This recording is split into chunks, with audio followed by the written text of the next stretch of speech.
이번 강의는 앙상블 방법에 대해서 진행을 하도록 하겠습니다. 먼저 다음은 학습 내용입니다. 첫 번째 우리가 앙상블 방법으로 그 중에 배깅, 부스팅, 랜덤 포리스트에 대해서 간략히 다루겠습니다. 그런 다음 실습 내용에 대해서 살펴보고 1교시를 종료하도록 하겠습니다. 이어서 우리가 이제 부스팅에 이제 별표로 된 거는 약간의 이론적 배경이 있어서 먼저 부스팅의 역사를 훑어보고 부스팅의 그 알고리즘을 간략히 살펴보도록 하겠습니다. 자, 다음의 그림을 한번 보시죠. 우측 그림은 위키페디아입니다. 그래서 잘 아시다시피 여러 나라의 언어로 서비스가 이루어지고 또한 어떤 개념에 대해서 우리들이 협업을 해서 이런 백과사전을 만들 수가 있습니다. 그러니까 협업이라는 거죠. 협업이 어떤 개념에 대해서 협업을 할 수가 있고 또 여러 개의 다양한 언어들로 그 개념을 그 퍼즐을 채워 나갈 수가 있겠죠. 그래서 이 모양이 이제 퍼즐로 이렇게 이 부분들을 이렇게 채워 나가고 있습니다. 이 부분은 이제 각 나라의 언어들로 하나의 개념을 채워간다라고 생각하시면 될 것 같고요. 좌측 그림은 이제 중앙에 퍼즐이 있는데 이 퍼즐을 색깔을 일단 차치해 두고요. 각자들이 이 퍼즐을 협업을 해서 이 퍼즐 조각을 맞춘다라고 생각하시면 될 것 같습니다. 그래서 이 앙상블이란 우리가 범용적으로 쓰는 용어로는 그 앙상블이란 그 어떤 게 있죠? 그 우리가 오케스트라 연주를 할 때 다양한 그 연주자들이 그 공연을 합니다. 그러면 뭐 첼로, 비엘라, 피아노, 뭐 제가 아는 게 그 정도네요. 그런 여러 가지 악기들을 이용해서 협연을 하는 것을 우리는 앙상블이라고 표현을 하는데요. 그 똑같은 용어라고 볼 수가 있습니다. 자, 그러면 이제 머신러닝에서 이 앙상블 개념을 한번 구체적으로 살펴보기로 하죠. 앙상블 러닝은 앙상블 학습을 하는 기저의 아이디어는 여러 가지 이제 우리가 아까 개별을 한다고 했을 때 개별 연주자들을 간단한 이제 모형이라고 생각을 해보겠습니다. 그럼 그런 간단한 모형, 즉 간단한 악기들이 간단하진 않죠. 하여튼 그 개별 악기들이 이렇게 모이면 이제 아름다운 연주가 되잖아요. 그래서 이제 모형을 결합함으로써 보다 더 복잡한 모형을 구축할 수가 있다입니다. 그래서 간단한 모형이라 하면 이제 여러 가지 용어를 쓰는데 이제 표준적인 용어는 이걸 이제 만든 사람들이 이걸 weak runner라고 불러요. 직역을 하면 허약한, 이거 너무 직역을 했죠. 약하다는 뜻이죠. 약하다는 게 분류 문제에서는 분류 성능이 좋지가 못하다는 거죠. 보통 이제 0.5를 기준으로 한다면 0점보다 조금 작은 분류 성능을 가지는 학습 기를 우리가 weak runner라고 부릅니다. 그 다음에 이제 분류 정확도가 높은인데 이런 weak runner들을 모아서 분류 정확도가 높은 것들을 사용해 보기로 그래서 분류 정확도가 높은 복잡한 모형이 됩니다. 그래서 여기가 x1이 있고 여기가 x2가 있는 분류 문제라고 생각해 보겠습니다. 그러면 실제로 우리가 이제 전체 모집단이 이와 같을 때 우리가 관측한 일부의 데이터는 이제 요게 짙은 색깔로 된 것이 우리가 현재 이 파란 분류기를 생성할 때 추정할 때 쓴 자료라고 관측한 자료라고 보시면 됩니다. 그래서 색깔이 의미한 바가 관측했다라고 생각을 하시면 됩니다. 그러면 총 데이터는 여기서 하나, 둘, 셋, 넷, 다섯, 10개이죠. 10개 관측한 자료로부터 파란색이 가장 이제 합리적이죠. 두 번째 그림은 이제 이번에는 10개의 자료가 이제 이런 전체 모집단으로부터 이제 샘플링을 했다라고 보시면요. 아까랑 이제 조금 틀리죠. 그러면 이제 분류기가 아까 처음에서 이렇게 우측으로 틀어진 이런 분류기가 보다 합리적입니다. 왜냐하면 이런 분류기에서는 얘가 이제 오분류가 되죠. 3번을 봅시다. 3번도 역시 또 전체 모집단으로부터 샘플링 데이터를 일부 추출을 해서 10개의 데이터에 대해서 살펴봤습니다. 그래서 지금 짙은 색으로 된 부분을 완벽 분류하는 디시전 바운더리가 여기 이놈이죠. 분류 경계가. 그래서 이제 얘가 아까 이제 얘가 이만큼 이제 또 왔습니다. 이런 녀석으로는 이런 두 개의 데이터가 또 오류가 나기 때문입니다. 이러한 방법으로 이제 여기서부터 이런 분류기를 만드는 거는 이제 위크러너라고 여기서는 위크러너라기보다는 좀 강력하지만 단순한 모형이라고 생각하시면 될 것 같아요. 그래서 이런 위크러너를 하나, 둘, 셋, 그 다음에 여기는 계속 4번, 5번, 6번, 7번. 그래서 그 정해진 횟수만큼 n번이라고 하면요.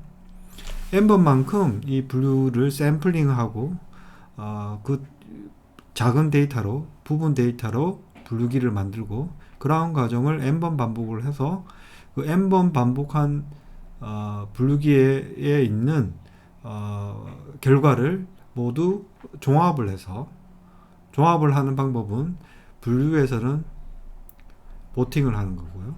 투표라고 하고 회귀 문제에서는 n번을 했으면 n번의 결과가 있으니까 뭐 단순 평균을 냅니다. 이거는 이제 우리가 의사결정 나무에서 다뤘던 거와 거의 비슷한 내용입니다.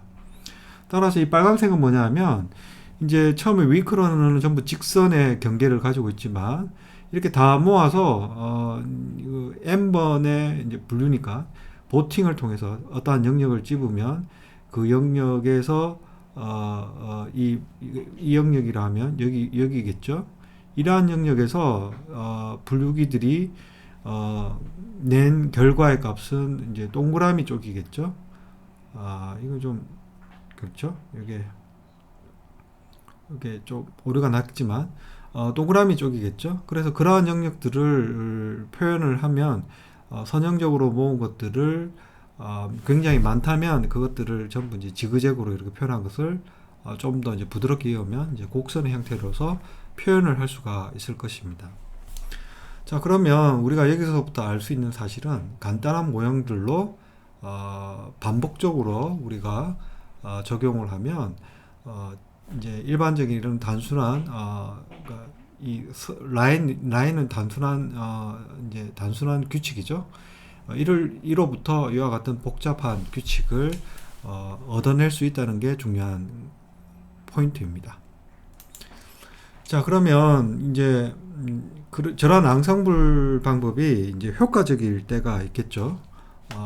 그래서 대부분의 경우는 우리가 그 머신러닝 방법을 적용시킬 때 이 앙상블 방법을 널리 활용을 해서 씁니다. 그죠? 쓰면 이제 그 효과가 굉장히 좋을 때도 있고 조금 부족할 때도 있겠죠. 그러면 이제 그게 효과가 두드러질 때, 좀 좋을 때가 어떨 때인지를 우리가 아는 게 중요하겠죠. 그 부분에 대해서 다뤄보도록 하겠습니다. 먼저 학습 방법이 우리가 이제 알고리즘들을 여러 개를 배웠는데요. 그런 방법마다 이제 그 방법의 그 결과가 굉장히 불안정하는 방법이 있습니다. 예를 들어 이제 의사결정이 대표적인데요. 의사결정 나무는 즉 디시전 트리는 이 기본적으로 내가 어떤 노드에서 아래쪽으로 내려갈 때 이 분류하는 이제 스플리팅하는 이 기준점이 이제 뭐보다 이제 보통 이제 기본적인 방법은 어떤 값보다 뭐 작다로 이루어져 있죠. 근데 이 값은 상당히 불안정합니다. 예를 들어서 내가 데이터가 이제 1차원으로 볼 때요. X점들이 이제 이렇게 되어 있고 동그라미 점들이 이렇게 되어 있으면 데이터가 이제 1차원 데이터라고 일별량이라고 칠게요. 그러면 내가 이 데이터에서는 이제 완벽 분리가 일어나죠. 이제 여기를 어느 선이든 요 부분 x 값들의 최대값, 그다음에 동그라미 값들의 최소값, 이 사이에 있는 이 레인지에 있는 어떠한 값도 여기에 산입을 하면 다 완벽 분류가 되죠. 그런데 이제 사실 테스트 입장에서 트레이닝 데이터는 이렇게 관찰됐지만 테스트 데이터 입장에서는 그 맥시멈보다 더 큰 값이 관찰할 수도 있고 동그라미 그룹에서는 동그라미보다 더 작은 값이 관찰될 수가 있습니다. 따라서 내가 스플리팅 포인트를 여기서 할지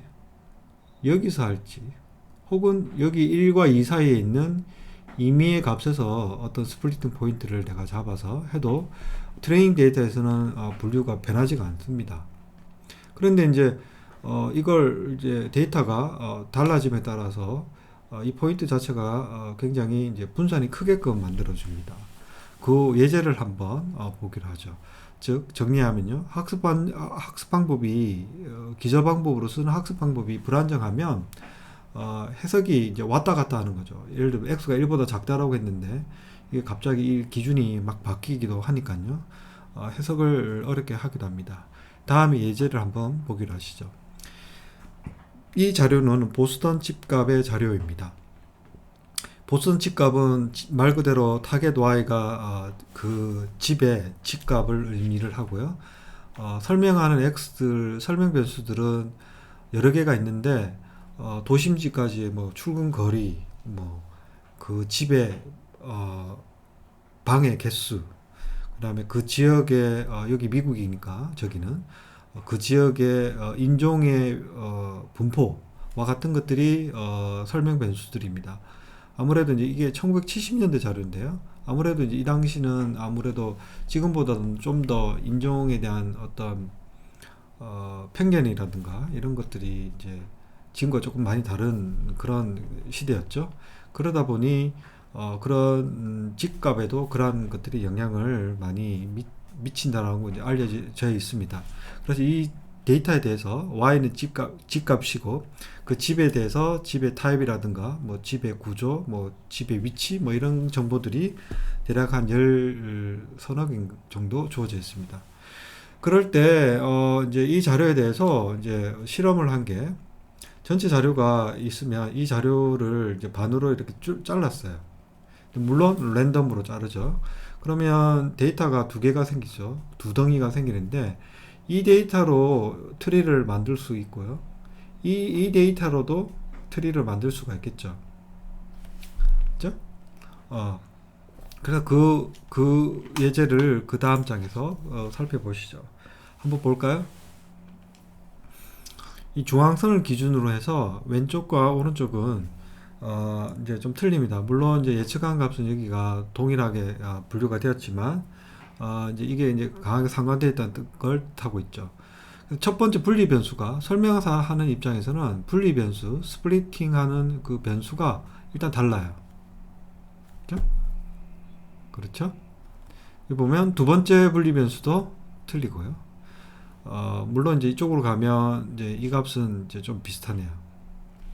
그렇지만 이제 설명하는 변수라든가 이 구조가 그러니까 설명하는 변수들의 위치라든가 구조가 많이 바뀐 것을 확인할 수가 있습니다. 그래서 이와 같이 나무는 구조적으로 우리가 나무가 이렇게 이제 여기가 뿌리니까요. 루트 노드에서 이렇게 분기가 될 때 이 스플리팅 하는 이 값 자체가 원래 내가 어떤 레인지에서 어떤 한 포인트를 결정해야 되는 문제이기 때문에 상당히 이제 불안정하고, 그래서 거기에 어떤 퍼터베이션이, 그러니까 어떤 노이즈가 들어가면 나무 자체가 굉장히 이제 이쪽은 이제 좌측으로 흘렀는데 이쪽은 우측으로 흘렀으니까 일단 구조적으로는 일단 다르잖아요. 물론 내부적으로는 이제 얘와 얘가 이제 한쪽을 똑같게 이제 분류를 한 것 같죠. 그다음에 이제 저 두 변수가 녹수가 9.5보다 작은 그룹과 나이가 작은 그룹이 그러니까 큰 그룹이 크고 에이지도 작은 그룹이 굉장히 비슷한 속성을 가지고 있을 거라고 예상할 수가 있는데, 여하튼 의사결정나무는 이와 같이 그 샘플링에 따라서 굉장히 적합 결과가 틀리다는 것을 알 수가 있습니다. 자, 정리하면요, 마지막 노드를 제외하고 의사결정 구축의 세트 변수들이 집합 자체가 완전히 틀립니다. 그래서 첫 번째 노드, 즉 루트 노드에서 분리 변수를 찾을 때 서로 비슷한 예측력 가진 변수가 다수 존재하기 때문이라고 표현했는데, 제가 방금 그 결과에서 그런 집합 마이너스 71.04라는 그 집합을 찾아내는 분리 변수가 여러 개가 있을 수 있습니다. 비슷한 예측력을 가지고 있는 거죠. 그래서 이제 그게 어떻게 데이터가 어떻게 샘플링 되느냐에 따라서 첫 번째 분리 변수부터 이제 틀려지면 그 뒤는 그러니까 엄마 아빠가 비유를 하자면요, 어머니 아버지가 이렇게 바뀌게 되면 저희들도 완전히 바뀌게 되는 거죠. 뭐 그렇게 생각할 수가 있습니다. 자, 그러면 이제 7페이지로 넘어가서요. 그러면 트리 모델에 대해서 생각을 일단 하면요, 그런 그 분류하는 모델 자체가 이제 불안정하면 그 불안정성을 제거하는 이제 알고리즘이 출현을 했습니다. 그래서 레오 브라이만이라는 통계학자, 확률론을 전공하셨는데요, 1996년 이 언저리에 부스트랩 애그리게이션이라는 방법을 고안하고 그걸 이용을 해서 배깅이라는 방법을 제안을 하셨습니다. 이 배깅 방법은 이제 구현하기도 쉽고, 그다음에 성능도 일단 괜찮습니다. 그래서 한번 보기로 하죠. 먼저 두 가지로 이루어져 있습니다. 배깅이라는 B는 여기 앞에 있는 B가 되고요, 나머지는 애그리게이트가 뭐죠? 그러니까 합치다이죠. 합침? 이렇게 모으는 거죠. 두 개로 이루어져 있는데요, 첫 번째 B는 부스트랩이라는 것을 이해할 필요가 있습니다. 자, 부스트랩은요, 그림으로 8페이지로 가서 한번 볼게요. 부스트랩이라는 거는 원래 통계학에서 데이터가 관찰되었을 때 그 데이터로부터 어떤 추정량을 이제 추정량을 이용해서 추정치를 구하는데, 그 추정을 할 때 그 추정량의 오차 같은 것을 계산할 필요성이 있습니다. 내가 어떤 예측을 하는데 그 예측치의 분산이 너무 크면 예측이 너무 왔다 갔다 하잖아요. 그래서 예측치의 분산을 즉 오차를 추정할 필요가 있는데, 문제가 그 내가 뽑고자 하는 그 표본의 분포를 몰라요. 그래서 분포를 실제 데이터에서는 분포를 알 수가 없기 때문에, 실제 확률 분포를 내가 샘플 자체가 내가 뽑힐 확률의 분포에 대해서는 모르는 거예요. 그러다 보니 내가 추정량 자체도 그런 분포에 의존을 할 텐데, 그러면 이제 우리가 목적으로 하는 추정량의 표준 오차를 그냥 러플리 변동이라고 생각하시면 될 것 같아요. 그 표준 오차를 구할 수가 없는 거죠. 그럼 대안적으로 어떻게 생각하냐면, 내가 가진 데이터 셋이 충분히 크다는 가정하에 이 데이터가 전체 모집단이라고 생각하고, 그로부터 일부 데이터를 추출하는 과정을 수행을 하고, 그렇게 그 추출하는 그 샘플을 우리가 부스트랩 샘플이라고 합니다. 물론 이제 복원 추출이고요. 그래서 이제 전체 내가 가진 데이터는 전체 모집단에서 일부 추출한 거지만, 그와 똑같은 것을 이 내가 가진 데이터를 모집단으로 생각하고 거기서 일부 데이터를 했다라고 이제 비슷하게 이제 흉내를 내는 거죠. 자, 그럼 여기 있는 내용은 뭐냐면 이제 n이 이게 리밋을 n을 보내나요?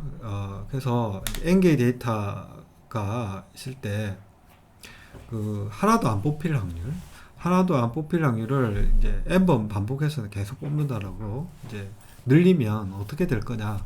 그래서 안 뽑힐 확률이 대략 이제 이게 이제 자연대수 2로 관련이 있으니까 대략 한 37%, 3분의 1 정도 되나요? 3분의 2 정도는 표본으로 추출될 가능성이 크다는 겁니다. 그래서 어떤 개체는 중복해서 뽑힐 수도 있고요.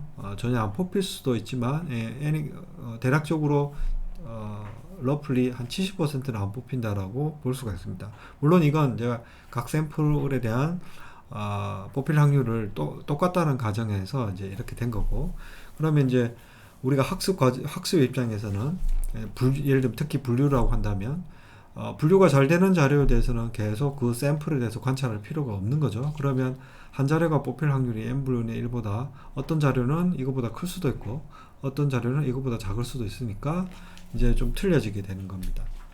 자, 부스트랩 표본에 대해서 다시 정리하면요. 내가 관찰한 데이터를 모집단으로 생각해서 거기서 일부 데이터를 전체 데이터보다 작은 개수, 보통 작은 개수로 해서 뽑습니다. 물론 똑같이 뽑을 수도 있죠. 복원 추출로 하면 안 뽑히는 것도 있으니까요. 그래서 뽑아놓고 이 데이터에서 부스트랩 표본을 뽑아놓고, 그럼 여기는 이 그림 보면 C3, C4가 두 번 뽑혔네요. 그렇죠? 여기 C2도 두 번 뽑혔고요. 이 경우는 이제 부분 데이터가 아니라 전체 데이터를 복원 추출로 뽑은 부스트랩 표본으로 생각하시면 될 것 같습니다. 자, 그래서 부스트랩을 이제 뽑고, 그럼 그 뽑힌 표본은 이제 계속 틀려질 테니까요. 그 집합 자체를 이렇게 표기를 할게요. 내가 n개의 데이터가 있는데 전체 트레이닝 데이터를 L로 표현을 하면요. 부스트랩 표본은 복원 추출로 같은 크기로 뽑는다라고 하면요. 내가 스타 표시를 하고 1번 하면 내가 임의대로 관찰한 데이터에서 다시 복원 추출을 하는 거예요. 그걸 과정을 캐피탈 B만큼 시행을 할 거예요. 예를 들면 25번 정도 할까요? 그러면 데이터를 25번 추출합니다. 그러면 추출할 때마다, 즉 부스트랩 표본에서는 이 자료에 대해서는 동일하게 예측 모형을 만들 수가 있죠. 그렇죠? 그래서 그 예측 만들 수가 있는데 이 과정을 1, 2번 과정을 25번 반복을 합니다. 할 때마다 예측 모형이 바뀌겠죠. 왜냐하면 자료 자체가 분포가, 자료 뽑힌 그 자료가 틀려지기 때문에. 그게 이제 지정된 횟수만큼 하고 난 다음에 이제 최종에 예를 들어 테스트 데이터 X가 있다고 하면 그 테스트 데이터의 예측은 모든 점수를 다 B번 25번 내 분류기에다가 예측치를 구해서 그걸 평균화해서 구하는 겁니다. 간단하죠? 네. 그러니까 단 한 번만에 의한 분류보다는 캐피탈 25번 일종의 이제 범핑을 하는 거죠. 범핑을 하는데 예측 모형이 예측 모형 자체를 만드는 그 데이터셋이 조금씩 계속 바뀐다는 것이죠. 분류 모형인 경우에는요, 캐피탈 B만큼 똑같이 합산을 하는데 이 경우는 이제 여러 K가 예를 들어서 두 개만 있다라고 하면요, 0하고 1만 있다라고 하면 0일 때 개수를 구하고 1일 때 개수를 구해서 그 분류기 중에 예를 들면 스레스홀드를 0.5 이상으로 한 걸 1 아니면 0으로 한 그런 분류기라고 하면 0으로 분류된 예측한 개수, 1로 예측한 개수가 어느 쪽으로 더 많은지, 즉 다수결을 가지는 클래스로 할당을 하게 됩니다. 자, 이어서 그러면 그 할당을 방금 그 알고리즘 개요도를 그림을 통해서 또 확인해 보도록 하죠. 자, 그러면 이제 전체 데이터가 1번부터 n번의 데이터가 주어져 있습니다. 그래서 이 S1은 첫 번째 부스트랩 샘플이라고 보시면 되고요. 그럼 이게 이제 전체 데이터가 되는데 특징적인 게 이게 두 개가 있죠. 두 번 뽑혔다입니다. 복원 추출이기 때문에. 그러면 이 데이터에 대해서 러닝 알고리즘입니다. 그럼 우리가 이제까지 학습 방법으로 배운 것들을 각 문제의 성격에 맞춰서 여러분들이 수행하시면 되겠죠. 이제까지 배운 게 뭐 있나요? 회귀 문제에는 회귀 분석을 했고요. 그 다음에 퍼셉트론도 했죠. 그거는 회귀가 아니라 회귀했나요? 회귀했고, 분류에는 좀 다양한 걸 했죠. 로지스틱, 퍼셉트론, 그 다음에 트리, 물론 회귀 문제에서도 디시전 트리를 했죠. 이 정도 지금까지 수행을 하고 있습니다. 그런 것들은 문제의 성격에 맞춰서 적용을 하고 모델을 만듭니다. 그러면 이제 끝났죠. S2 모델은 또 샘플링을 합니다. 이번에는 2번이 자주 뽑히네요. 2번이 또 2번 뽑혔네요. 똑같이 동일한 작업을 하고요. 그 다음에 이거는 이제 아까 요게 이제 N번이라고 하면요. N번째 샘플에서는 4번이 2번 뽑혔네요. 어쨌든 이 샘플에 대해서 부스텝 샘플에 대해서도 역시 모델을 M을 구합니다. 자, 그러면 이제 우리는 총 이제 전체 모델이 M개가 있다라고 합니다. B개. 죄송해요. 여기 B개로 하는 게 나을 것 같아요. B개의 모델이 생긴 거고, 총 개수가 B개. 그래서 분류 문제일 때는 투표를 하고요. 회귀 문제일 때는 평균을 내는 거죠. 그래서 이걸 컨센서스라고 하고, 이걸 합이라고 하죠. 그죠? 이 M개가 나타내는 값들에 대해서 일종의 합의의 의미를 가진다라고 보시면 됩니다. 그럼 지금 이 그림에서 잘 보시면요. 이제 이거는 병렬이 가능합니다. 왜죠? 내가 이 샘플링을 할 때 여기서 이 샘플링은 예를 들면 학생 A가 이거는 학생 A가 맡아서 하면 되죠. 학생 A가 학생 2번하고 서로 관련이 없죠. 학생 2번도 자기가 내가 이 주어진 샘플만 받으면 모델 2를 만들 수가 있습니다. 그 다음에 B번에 캐피탈 B 세 번째 학생도 내가 이 데이터만 있으면 모델을 만들 수가 있죠. 그래서 두 번째 학생과 세 번째 학생 혹은 첫 번째 학생 서로 데이터가 서로 크로스되는 화살표도 없고요. 관여를 하지 않습니다. 그러면 이제 컴퓨터로 보면요. 1번, 2번, 3번의 컴퓨터를 병렬적으로 수행을 할 수가 있기 때문에 굉장히 빠른 시간 내에 이 결과를 도출할 수가 있습니다. 그 다음에 한 번의 작업에서 여기서 다뤘던 알고리즘을 여기에 이식하면 되니까요. 알고리즘을 구성할 때도 큰 문제가 없습니다. 그렇죠? 그래서 합의의 방식으로 배깅은 동작을 하게 되는 겁니다. 배깅의 효과는요, 이 브라이먼 교수님의 논문에서 나온 일부 결과이고, 배깅에 대한 결과는 너무나도 많습니다. 일단 대표적으로 우리가 벤치마크 데이터 레파지토리에 있는 머신러닝 레파지토리에 있는 벤치마크 데이터에 대해서 이게 다 데이터 셋이고요. 데이터의 특징입니다. 그 다음에 클래스 수는 이제 분류 문제를 기본적으로 다루고 있고요. 그래서 이 중에 이게 S가 의미하는 바가 싱글입니다. 싱글. 이 말은 내가 어떤 그 모델을 만들 때 단 한 개의 방법으로만 활용을 해서 테스트 에러를 구했다는 뜻이죠. B는 뭐냐면 우리가 방금까지 다룬 배깅에 의한 겁니다. 여러 개의 모델을 만들고 그걸 애그리게이팅 하는 겁니다. 어떻습니까? 작아지면 좋은 것 같아요. 자, 그렇죠? 그래서 오차 감소율을 보면 이와 같이 많이 일어납니다. 자, 이 뒷부분은 나중에 다루기로 하겠습니다. 그래서 이게 배깅의 효과이고, 그냥 이제 직관적으로 설명을 드리면, 아까 앙상블이라는 게 이제 협연의 의미로 보면, 이제, 협연을 할 때 이제, 협연이 아니라 이제 독주회인가요? 이게 이제 싱글이 독주라고 할 수 있죠? 독주회.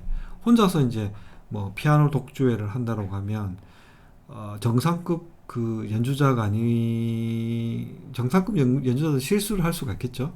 그런 퍼포먼스가 이제 혼자 할 때 약간 실수도 할 수도 있는데, 이제 여러 명이 이제 피아노를 이제 예를 들어 10대를 놓고 같이 이제 하다 보면 약간 한 명이 약간의 실수가 다른 9명의 그 음에 의해서 그게 그 실수가 상쇄가 될 수도 있죠. 그렇죠? 그렇게 이제 해변의 장점이 이제 그렇게 설명을 할 수가 있습니다. 자, 그래서 이제 배깅을 정리해 봅시다. 그러면 이제 배깅이라는 것들을 이제 여러분들이 이제 쓰실 텐데요. 그러니까 너무나도 쓰기도 쉽고 편리합니다. 그럼 이제 기저 방법은 여러 가지 이때까지 배운 걸 다 쓰면 되는데 사람들이 뭐 그다지 다양한 걸 쓰지는 않고요. 이 방법이 만들어질 때 특징이 그러니까 그 학습자의 불안정성을 개선하는 방법에서 개발됐기 때문에 대표적으로 우리가 배운 의사결정나무 디시전 트리가 그렇게 불안정합니다. 그래서 이제 얘를 기저 방법으로 하는 편입니다. 근데 여러 가지 기저 방법을 다른 불안정한 것도 몇 개 있기 때문에 그런 걸 써도 돼요. 근데 대부분 이제 트리를 쓴다라고 생각하시면 되고요. 그래서 이게 이제 기저가 결정되면 B의 이제 부스트랩 표본을 만들어서 각각의 부스트랩 표본에다가 모형을 구축하고요. 그 다음에 최종 예측 모형은 평균, 그 다음에 보팅, 투표를 하시면 됩니다. 그리고 그게 효과가 크려면 이제 우리가 아까 챕터 2의 두 번째 파트에 약간의 이론적으로 설명을 할 수가 있는데요. 그게 이제 분산을 줄이는 효과가 있습니다. 분산을 줄임으로써 불안정성을 가진 기저 모형의 성능을 개선하는 것으로 일부 설명을 하고 있습니다. 이상으로 배깅에 대해서 마치도록 하겠습니다.